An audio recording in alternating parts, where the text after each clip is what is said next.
President essentially said was, thank you very much for getting me elected. Have a nice day. I'm on my own now. And that was a very serious mistake. What we need to do is maintain that movement, that energy. Because if we want to make colleges and universities, public colleges and universities, tuition free, it will not happen. The Republicans will say, hey, damn it, why didn't I think of that? Great idea, let's do that. And if we want to ask the wealthy to start paying their fair share of taxes, it doesn't happen unless people all over this country make it happen. Because they're mobilized, they're thinking about the issues, they're on the phone, they're emailing, they are telling Congress that they know what's going on. They're not dummies, they're not asleep, and they want Congress to act.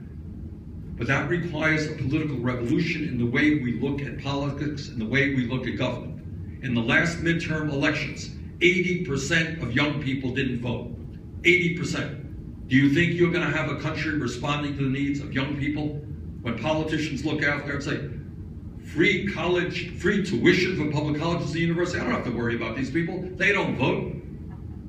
Do I have to worry about the needs of working people when most of them, low-income working people, don't vote? We're not going to raise the minimum wage. I got campaign donors. I'm going to contribute millions of dollars to my campaign. What do I want to worry about low-income workers? That is the political reality.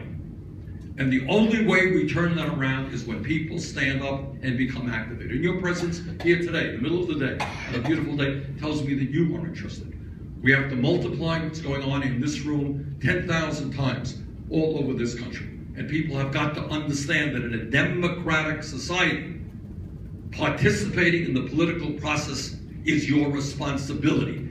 We got to make sure the kids understand what democracy is about. That it's not a government run by a handful of billionaires and their lobbyists and their operatives. And in this campaign, that's what I hope to do. I hope to mobilize a lot of people. And the day after the election, if we were to win this thing, would be to maintain those ties, because no president, not me, not anybody else, could govern effectively against that money and power that's in Washington without the support of the people. So I've shared with you some of my ideas and how I'm going to run this campaign, which is basically doing exactly what I'm doing in this room hundreds of times throughout America, just listening to people, talking to people, begging them to get involved in the political process. We face enormous problems. But I believe in the bottom of my heart, we can turn this thing around when we are united.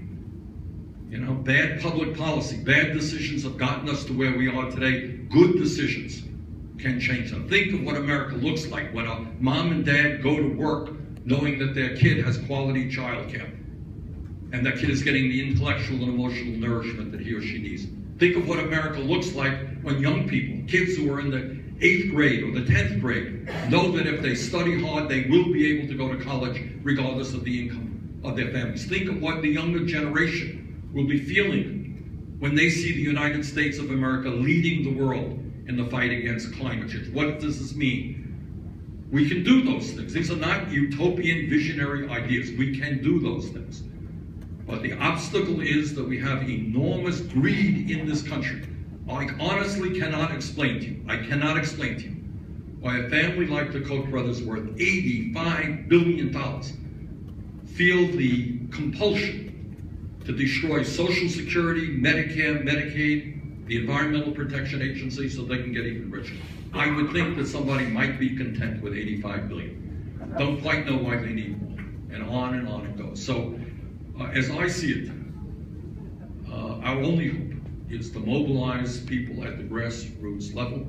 And for that reason, I'm very grateful that you were here this afternoon. Thanks very much.